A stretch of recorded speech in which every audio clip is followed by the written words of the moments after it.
biasa mungkin awak selalu guna perkataan ini kan.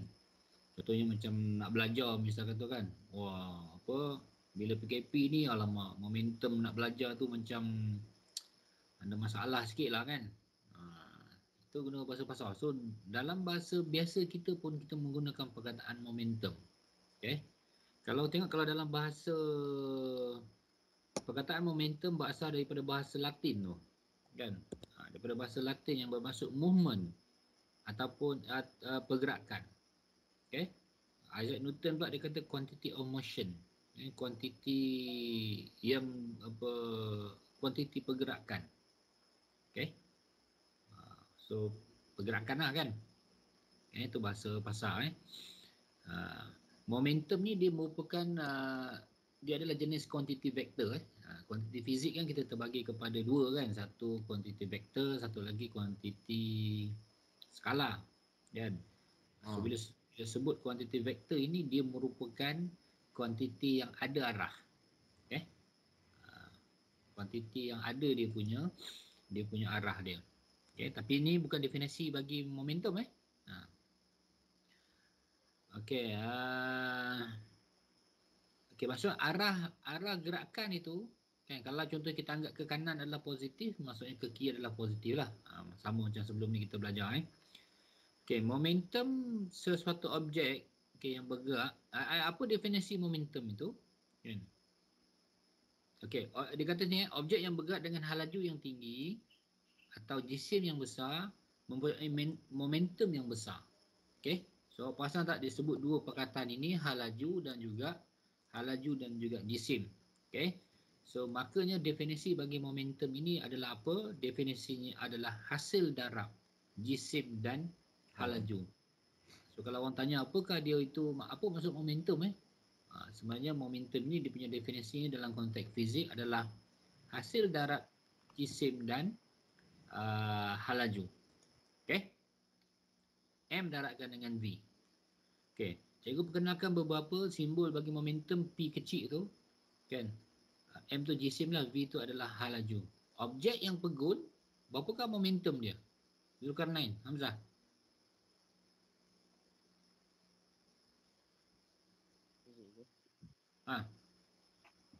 Berapa momentum objek yang pegun?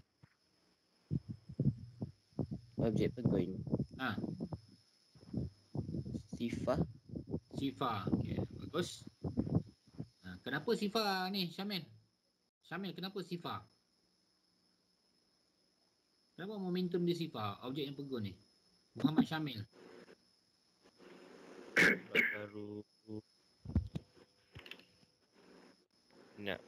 Baru nak mula pergerakan.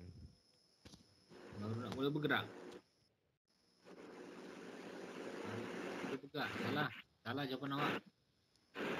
Kau cuba. Ini Syakib.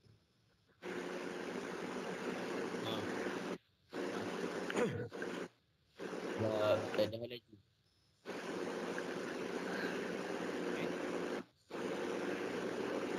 Tadi dia kata sebab tak ada hal laju. Awak sebutlah bentuk kuantiti sikit, iaitu apa, kuantitatif sikit. Hal laju sifar. Objek pegun, hal lajunya sifar. So sifar darabkan dengan M, darabkan dengan jisim, dapatlah kosong. So momentumnya kosong. Nampak? Bila bagi jawapan tu dia macam bentuk kuantitatif macam tu kan. Yang sebut tiada hal laju. Kan? Okay? Boleh? Jisim ni unit SI dia dalam kilogram manakala hal laju ni unit dia dalam ms-1 ni unit SI. Okay. So hal laju ni boleh juga unitnya centimeter per second kan? Ataupun kilogram ni boleh juga dalam unitnya gram kan? Tapi SI unitnya adalah kg dan juga ms-1. Maka unit bagi momentum ni sebab dia darab tadi kan, M darab V tadi, so kg darabkan dengan ms-1.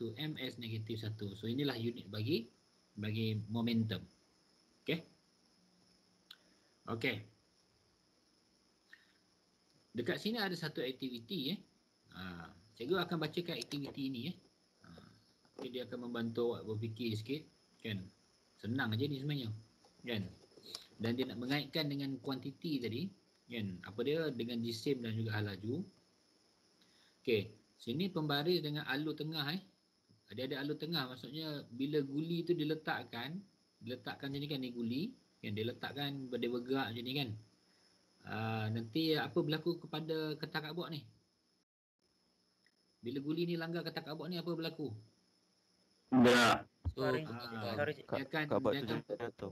dia akan bergerak ke belakang lah. Okay, dia akan bergerak ke belakang. Okay. Masuk kalau cikgu tolak dengan tolak dengan kuat, dengan tolak dengan perlahan. Cikgu tolak cardboard nipis ni dengan kuat, kan? Lepas tu dengan perlahan. So kalau perlahan, contohlah benda ni, cardboard ni dia bergerak ke belakang ni sejauh 2 cm.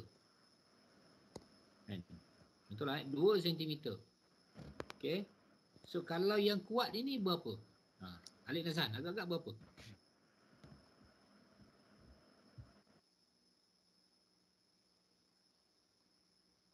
Alif Nazan.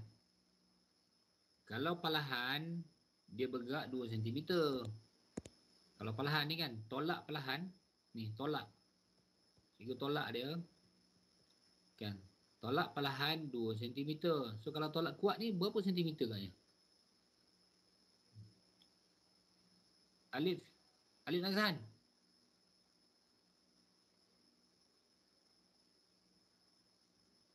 Apa benda Alif Nazan ni?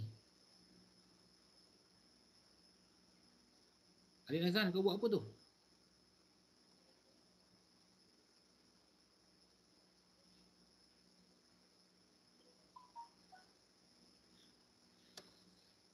Awak kalau cikgu tengah mengajar ni janganlah buat benda lain.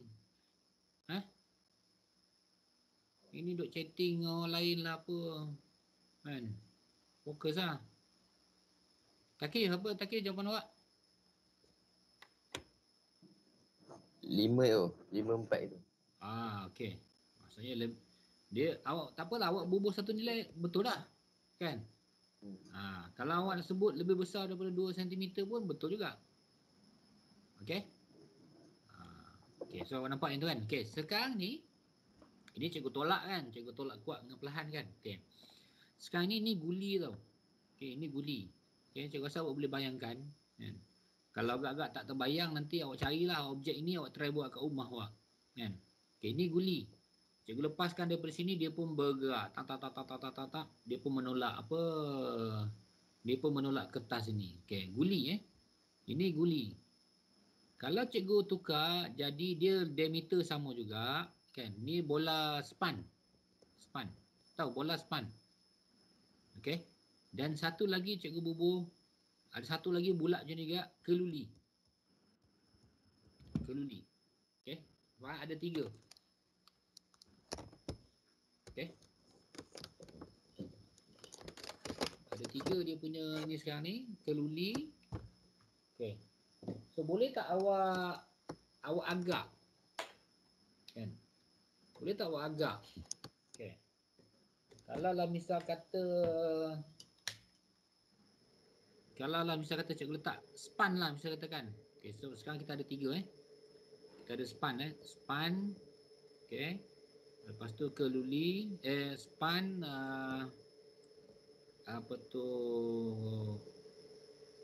guli ini guli kaca.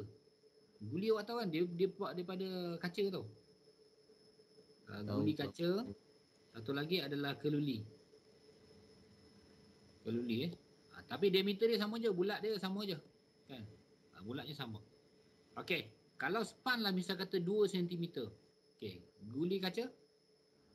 4. Okey, 4 cm. Keluli? 6. Okey, mungkin 6 cm. Okey. So keluli ni dia lebih padat sikit, ketupatannya lebih tinggi berbanding guli, maka dia lebih berat sebenarnya. Kan? Sebab tinggi ni sama je, So bila tinggi sama, dia punya halaju dia yang bergerak ni dia akan sama je. Tapi sekarang apa yang kita bezakan? Kita bezakan dari segi aspek jisim dia. Maksudnya kat sini ni, dia punya M dia ni, M dia makin bertambah. So bila M makin bertambah, momentum dia makin bertambah. Okay, so bila momentum bertambah itu, kan, yang menyebabkan dia tolak kertas ni dia lebih jauh. Okay. Okay, kalau cikgu ni sekarang ni tinggi yang inclined plane ni adalah misal kata 5 cm. Cikgu naikkan dia jadi 10 cm. Kan? 10 cm. Maksudnya kat sini dia punya ni. Dia dah macam tu. Okay. Ini dia punya bola dia sini. Kan? Bola dia sini. Tahu tak dia bergerak? Satu dia bergerak sini. Ini titik 1, ini titik 2. Nampak? So bila tinggi berbeza ni sebenarnya, kan, bila tinggi berbeza, kan, kat sini ni sebenarnya tenaga ditukarkan daripada tenaga kinetik ni, daripada tenaga keupayaan graviti ni, kan, okay, dia tukar menjadi tenaga kinetik. Makanya pada titik sini nanti, bila dia sampai sini, dua-dua sampai sini nanti, kat sini ni adalah halajunya paling maksimum. Halaju paling maksimum. Okay.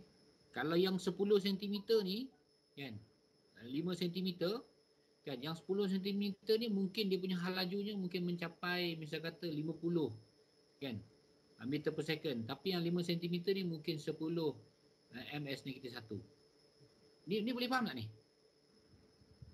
Guli tu bila ketinggian tu berbeza, cikgu lepaskan, kan, halajunya bila dia turun ni laju dengan tinggi. Oh, maksudnya keturunan makin tinggi makin ni je. Makin haju pun tinggi ke? Okey. Ada pun awak sebut pasal keturunan. Cikgu pun tak sebut pasal keturunan kan. Makin turun maksudnya makin laju. Okey. Korang kalau nak turun bukit turun lereng bukit misal katakan. Kalau dia macam tak menata sangat, senang je, relax je jalan turun kan. Tapi kalau apa? Kalau dia curam macam tepi sekolah tu kan. Tak lari pun awak kena macam terpaksa berlari kan. Itu maksud makin turun makin laju. Okey. So kalau macam ini agak-agaknya kalau apa kertas ni dia bergerak 2 cm kan. Kalau yang 50 ni agak berapa? 5. Lebih besarlah daripada 2, lebih besar daripada 2 cm. Okey. So nampak kita nampak perkaitan tadi apabila cikgu menyebut apabila objek yang berhalaju tinggi dan objek yang berjisim besar, dia akan mempunyai momentum yang besar. Okey? Boleh? So kita dah kaitkanlah dua kuantiti tersebut. Okey? Okey. Habis dah. Itulah. So kita pergi kepada dia punya aplikasinya. Kan? Okey. Momentum tadi kan, momentum sama dengan M darabkan dengan V. Dah itu je. Okey. Tapi lepasnya ada ni satu kan. Ada satu lagi nanti awak akan tengok Ini nombor 1 tadi. So kita dah nampak, kita dah kaitkan dah ni. P dengan M, P dengan V, kita dah nampak jelas. Okey. Tengok aplikasi yang mudah. Sebuah lori berjisim 20,000 dengan laju 22. Sebuah kereta berjisim 2,000 bergerak dengan laju 30. Berapakah momentum lori dan kereta itu? Kan? Senang aja ni. Kan? Iaitu apa? Ni disenaraikan. Okay, lepas tu pakai formula ni. Lepas tu 20,000 darablah 20. 22 dapatlah berapa ni? 440,000 bagi, ini bagi apa ni? Ni lori. Okay. Bagi lori 440,000. Lepas tu kereta pula darablah. Jisim kereta darabkan dengan hal laju kereta dapatlah 60,000. Okay. Sekiranya lori itu bergerak dengan hal laju yang sama dengan kereta, berapakah momentum lori? Hal laju sama. Maksudnya yang ini ditukar jadi 30. Kan? Darablah 30. Dapatlah 60,000. Okay. Nampak jisim besar. Momentum yang terhasil pun akan besar juga. Okay. Selain daripada unit kg/ms -1, unit bagi Newton pun juga adalah NS. Daya darabkan dengan masa. Okay. Unit bagi momentum. Ada soalan tak? Kira-kira ni. Ada Okey, kita mengaplikasikan aplikasi konsep momentum dalam kehidupan seharian. Anda telah mengetahui definisi momentum dan telah menjalankan bagaimana jisim dan hal laju mempengaruhi objek. Okey. Mengaplikasi prinsip keabadian momentum dalam pelanggaran dan letupan. Okey. Ini fasa yang kedua. Fasa yang pertama tadi kan, awak belajar momentum je. P sama dengan mv. Ini je. Kan sekarang ni kita nak pergi yang kedua, iaitu prinsip keabadian momentum. Okey. Prinsip keabadian momentum. Okey, prinsip keabadian momentum. Kalau cikgu tanya prinsip keabadian tenaga, awak ingat tak? Prinsip keabadian tenaga. Siapa ingat? Siapa boleh cakap? Apa definisi prinsip keabadian tenaga? Siapa tahu prinsip keabadian tenaga apa?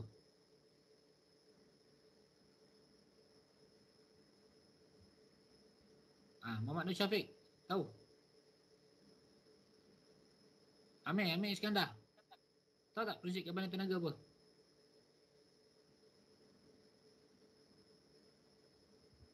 Tak cuba you. Nazib. Tenaga tak boleh dicipta atau dimusnahkan, tetapi tenaga boleh berubah daripada satu bentuk ke bentuk yang lain. Okey, bagus. Itu jawapannya itu jawapannya. Itu adalah jawapan bagi prinsip keabadian tenaga prinsip keabadian tenaga. Okey. Yang kita nak tengok ni adalah prinsip keabadian momentum. Okey. Okey, prinsip keabadian momentum ini gunanya untuk pelanggaran digunakan untuk pelanggaran Okey, maksudnya dia lihat dalam konteks pelanggaran. So ada 3 jenis yang kita akan lihat dalam konteks prinsip keabadian momentum ni. Ada 3 lah. 3 yang kita akan tengok. Okey. Iaitu adalah disebut sebagai pelanggaran kan, pelanggaran kenyal. Yang kedua adalah pelanggaran tak kenyal. Okey. Ni tak kenyal Dan yang ketiga adalah letupan. Letupan ni sebenarnya dia bukan pelanggaran lah tapi kita kata dia macam melanggar kat lah kan. Sebab senang lah kita nak nampak dia dalam 3 jenis. Okey, boleh? Okey. Sebelum pergi jauh ni, cikgu nak bagi tahu awak ada sebuah kereta A. Kereta A yang dia bergerak ke kanan ini. Kan? Dia punya momentumnya adalah 5. Awak tahu macam mana dia dapat 5 ni? Tahu tak macam mana dia dapat 5? Iaitu jisim kereta A ni dia darabkan dengan apa? Hal laju. Darabkan dengan hal laju, dapatlah 5. So momentumnya 5. Ada satu kereta B. Kan, kereta B. Kan, dia pun bergerak sini dengan hal laju 3, dengan momentumnya 3 momentum. Bukan hal laju, momentumnya 3. Maksud dia dah darab siap-siap 3. Okey? Ada satu kereta A, kereta B. Kalau cikgu tanya berapakah jumlah momentum dia? Berapa?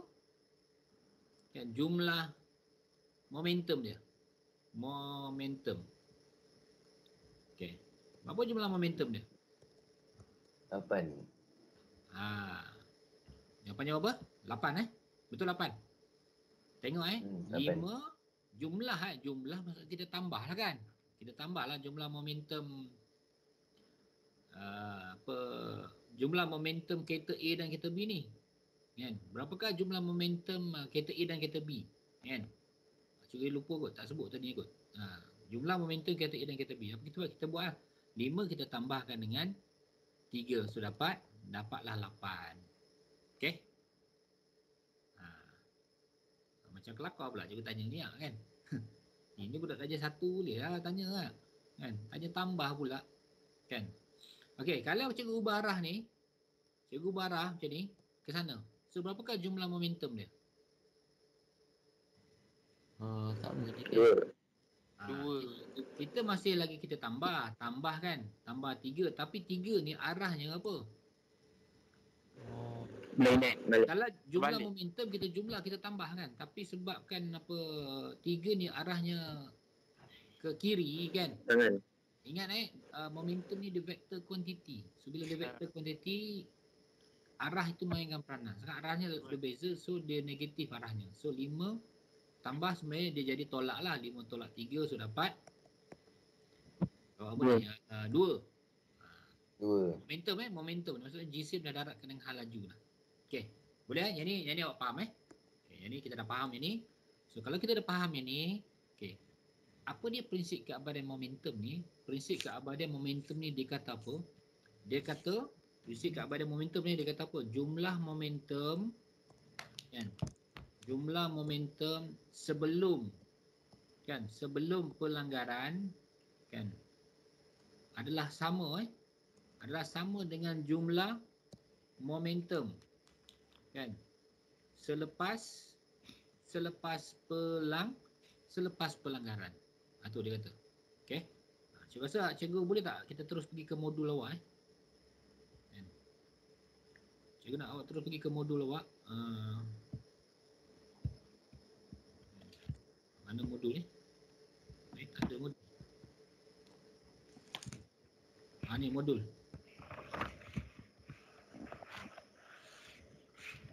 Okey. Ni modul So prinsip keabadian momentum menyatakan dalam satu pelanggaran jumlah momentum Dia ada perkataan sini ni jumlah. Jumlah ni adalah hasil tambah Jumlah momentum sebelum pelanggaran adalah sama dengan jumlah momentum selepas pelanggaran dengan syarat tiada daya luar yang bertindak kepada objek yang sedang melanggar. Yang kata objek pun sudahlah kan. Tiada daya luar yang bertindak pada objek tersebut. Kan? Itu dia definisi bagi prinsip keabadian momentum. Ataupun kalau awak tulis dalam bentuk ayat mudah macam inilah, jumlah momentum sebelum pelanggaran sama dengan jumlah momentum selepas pelanggaran. Okey, boleh? Itu definisi dia. Okey. Itu definisi dia. So sekarang ni kita nak tengok dalam 3 konteks tadi. Okey, kita nak tengok dalam 3 konteks tadi iaitu pelanggaran kenyal, tak kenyal dan juga letupan. Okey, tengok. Ini adalah pelanggaran kenyal. Okey. Cuba awak nampak lebih jelas sikit gambar ni kan. Ini adalah jenis nak kenal pelanggaran kenyal tu macam mana macam ni. Ini adalah sebuah lori dia langgar sebuah kereta ni M2. M2 ni pun bergerak juga tau. Dia langgar, ni nampak dia langgar. Pom dia langgar. Kan? So bila dia langgar, lepas dia langgar M2 ni bergerak ke depan, M1 pun bergerak ke depan lah. Maksudnya dia tak melekat sama-sama macam ni. Okey. Ini adalah pelanggaran kenyal. Boleh? Boleh tak? Maksudnya dia lepas dia melanggar tu dua-dua tu bergerak berasingan. Okey. Cikgu tinggalkan ni kejap. Okey, cikgu pergi terus ke ni. Pelanggaran tak kenyal. Pelanggaran ni tak kenyal macam mana? Dia langgar, dia masih lagi lori dengan kereta ni, dia berlanggar. Bila berlanggar je kan, lori ni dia ternaik ke atas ni. Kemudian apa berlaku? Dia bergerak ke arah sana. Awak nampak? Bila dia ternaik ni maksudnya apa? Maksudnya kalau M2 ni kereta ni bergerak dengan hal laju 3, maka lori ni bergerak dengan hal laju berapa? 3 juga sebab dia dah melekat sini kan. Betul? Dia dah melekat sini kan. So mesti samalah. Okey, nampak? So kita boleh kata bahawa bila lepas dia berlanggar, dia melekat dan bergerak bersama-sama. Melekat dan apa? Bergerak bersama-sama. Dia bergerak bersama-sama. Okey, boleh? Okey, kita tengok letupan pula. Letupan ni macam mana pula situasi dia kan? Letupan ni situasinya ada dua objek yang dia meletup lah kan? Ataupun macam mana cikgu boleh contohlah macam ada skateboard misalnya katakan. Skateboard kan? Okey, skateboard kan skateboard kan ada orang duduk sini kan, ni pun skateboard juga kan. Okey, ada orang duduk sini kan. So apa orang ni buat? Dia duduk kan. Dia rapatkan tangan dia. Dia rapat tangan dia macam ni kan. Dia rapat tangan dia. So apa dia buat lepas tu? Masing-masing tolak. Faham? Mula-mula duduk stay je kan. Okey, duduk rapat. Okey, lepas tu masing-masing tolak. Kan? Maksudnya ini adalah objek pertama, ini adalah objek kedua. So lepas tu masing-masing tolak. So bila masing-masing tolak, yang ni bergerak ke sana, yang ni akan bergerak ke sana. Okey. So kalau perasan sebelum dia nak meletup tu, dia tak bergerak. Faham?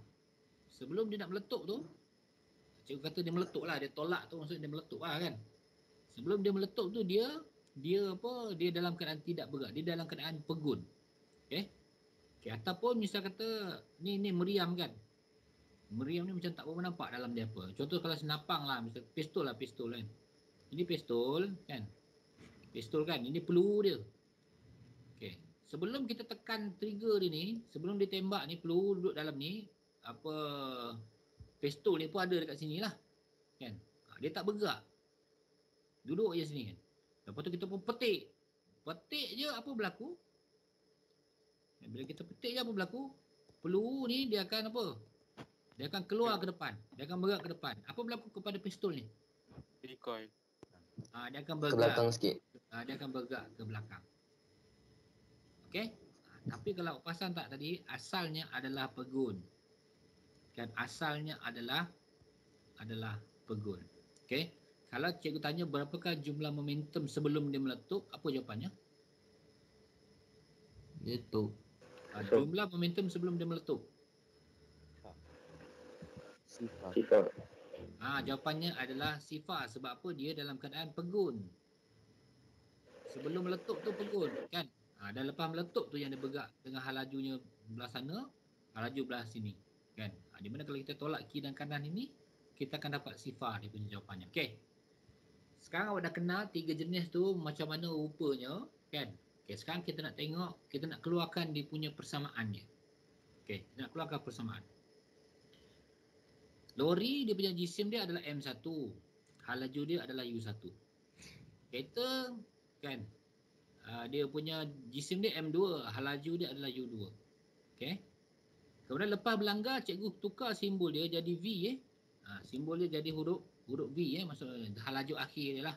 Okay, U ni kita tahu hal laju awal kan. V ni adalah hal laju akhir. Okey. Tetap V1 dan V2 juga. Tadi cikgu ajar awak macam mana nak dapatkan jumlah momentum kan. Jumlah momentum adalah kita tambah ni, kita tambah. Kan kita tambahkan dia. Okay, sebab dia sama arah U1 dengan U2 ni positif lah.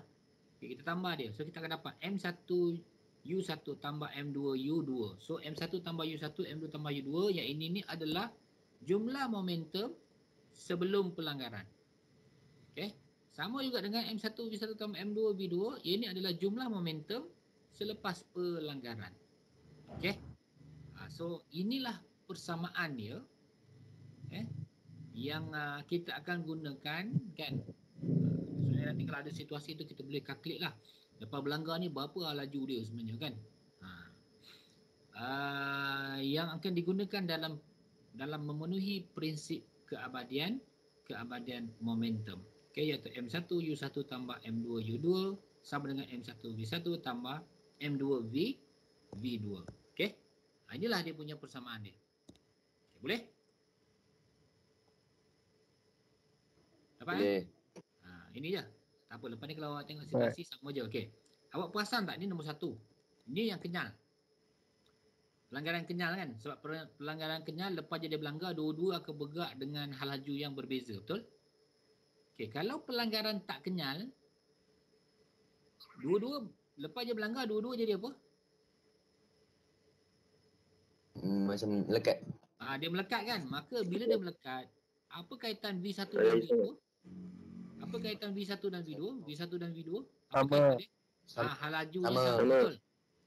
Hal lajunya sama. So, untuk yang kedua tu pelanggaran tak kenyal, awak boleh simplify formula ini. Awak boleh tulis M1 U1 tambah M2 U2 sama dengan keluarkan terus V. Kan? M1 tambah M2. Nampak? Cikgu keluarkan V. Sebab apa? Hal lajunya sebab melanggar tu sama. Okey. Sama. Boleh dapat? Okey. Kita pergi yang ketiga. Yang ketiga, berapakah jumlah momentum sebelum berlanggar? Yang ketiga adalah jenis letupan kan? Jenis letupan. Berapakah jumlah momentum sebelum berlanggar? Sifar. Okey, so yang ini ni nilai dia adalah sifar. So sama dengan M1 V1 tambah M2 V2. So ini adalah kita simplify kan, kita mudahkan persamaan bagi prinsip keabadian momentum bagi kategori ataupun bagi jenis letupan. Okay. So adalah 3 persamaan ni. 1, 2, 3. Yang mana 1, 2, 3 ni sebenarnya asalnya datangnya daripada persamaan yang pertama ni je. Okay.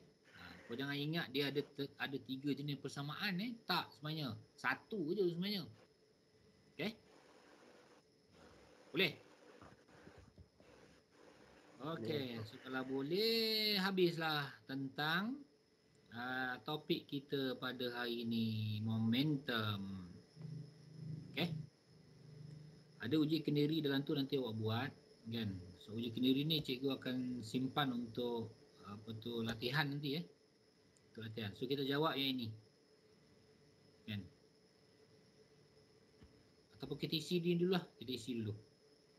Okay. Cikgu nak awak isi modul awak tu kan. Cikgu nak awak tulis pakai pen biru, lepas tulis pakai pen biru, awak ambil pen merah, baca sekali lagi, write. Faham maksud itu? Tulis pakai pen biru, lepas tu baca sekali lagi. Dah tulis kuantiti vektor, lepas tu baca sekali. Oh, jenis kuantiti vektor. Right. Macam tu. Unit SI, okey. Lepas dah tulis, lepas tu baca sekali lagi, lepas tu right. Macam tu. Definisi dia hasil darat jisim dan halaju suatu objek.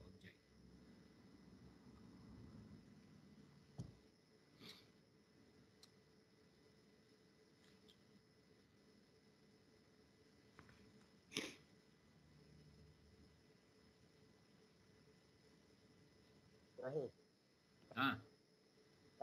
Tadi yang tadi tu ni apa, laptop saya terbluetooth dekat kerusi urut. So dengar. Ni dengar pula sekarang ni. Itulah. Tadi abang dah tegur. Tu yang dia datang tadi. Cikgu tengok kau type tadi. Type apa tadi? Cikgu cakap dengan kau, lepas tu kau tengah menaik. Kau type, kau pergi apa? Cakap dengan siapa? Saya pergi kat Thailand. Saya pergi Telegram. Cakap kat tu. Kau tulis kat Telegram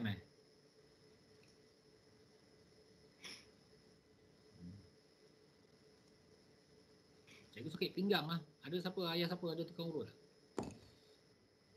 Semalam mengiring kemarin sebenarnya. Sampai sekarang ni sakit gini. Dia bukan kat pinggang, dia dekat bontot sikit tu.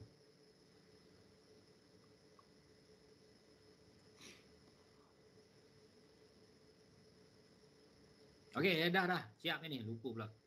Okey, lepas tu prinsip keabadian momentum ni kan. Ini awak tahu yang satu ni, nombor 1, nombor 2, nombor 3, ini adalah persamaan dia tau. Faham tak? Dia punya iting dia ni, peta dia ni kan. Cikgu harap awak faham nak guna dia ni. Kan? Kenapa nombor 1, 2, 3 sama? Sebab dia pergi anak panah dia sama macam ni. Okay, itu maksudnya sama. Okay, boleh? Lepas tu yang kalau single macam ni tak samalah kan? Tak sama. Okay, kita pergi yang sama dulu. Jumlah momentum diabadikan. Okay, apa maksud jumlah momentum diabadikan ni? Yang cikgu cakap tadi, iaitu jumlah momentum sebelum pelanggaran sama dengan jumlah momentum selepas pelanggaran. Okay, boleh?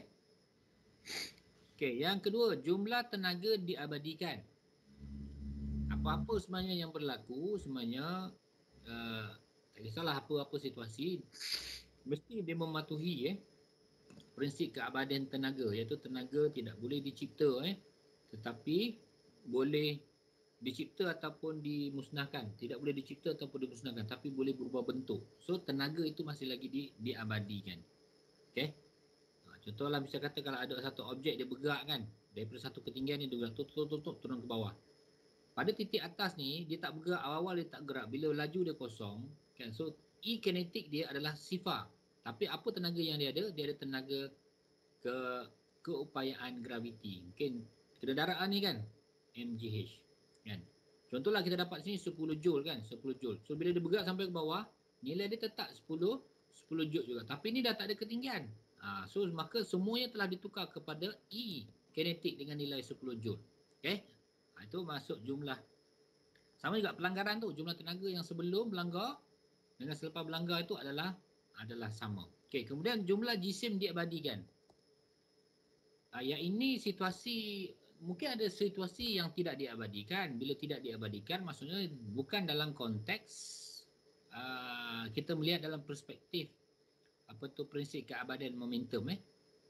Boleh faham? Contohnya misal kata tiba-tiba berlanggar tayarnya hilang. Kan? Tayarnya hilang, belanggar melekat. Kan? Melekat je, lepas tu ada tayar yang tak ada. Kan? Bumper tercabut kan. Tu dah macam dia tak mematuhi. Okay.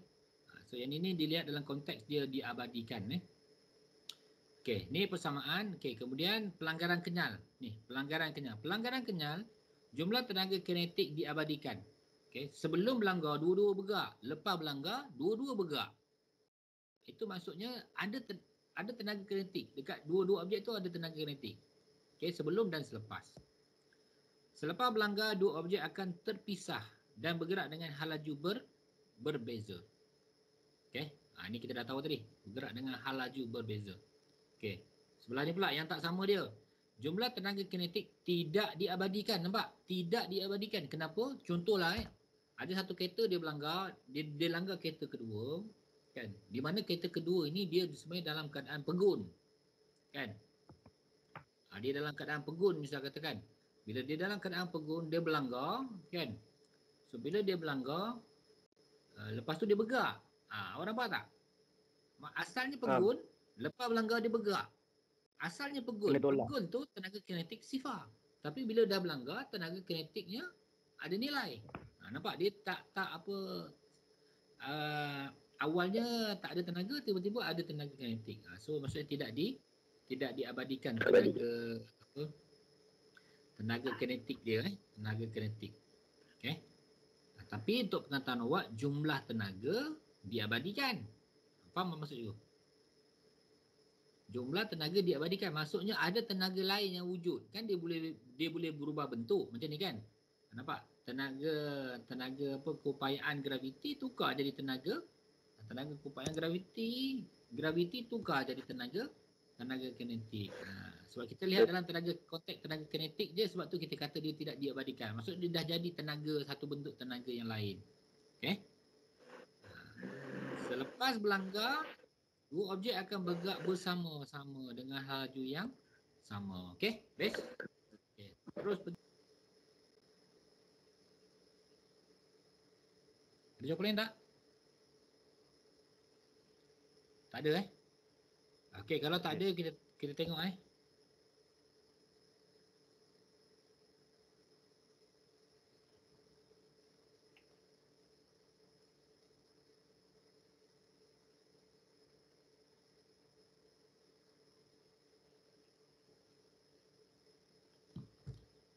Okey, kita tengok ni jenis pelanggaran apa. Okey, ni jenis pelanggaran apa. Okey, kita tengok sebuah lori kan. Kalau macam tak berapa nampak awak ni lah, sebuah lori berjisim 1000 kg.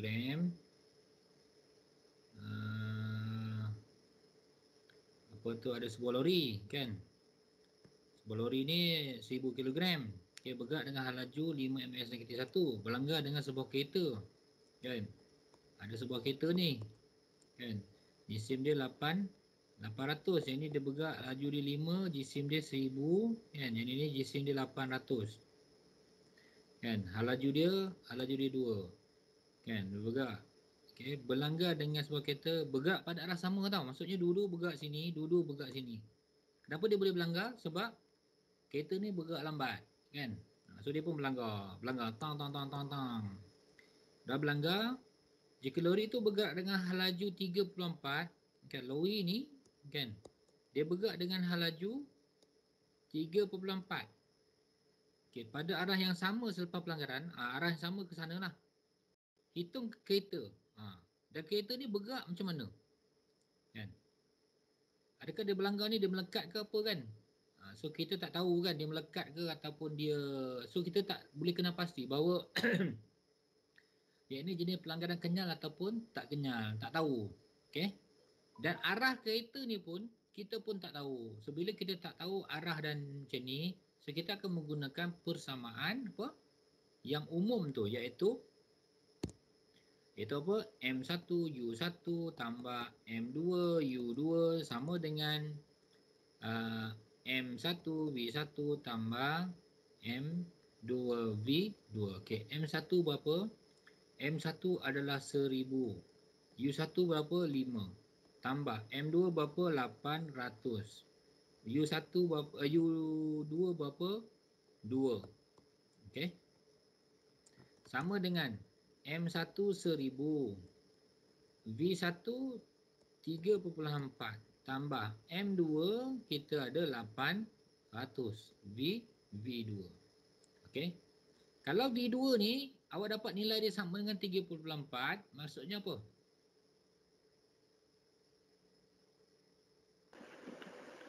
Dia tak kenyal. Dia adalah pelanggaran tak kenyal.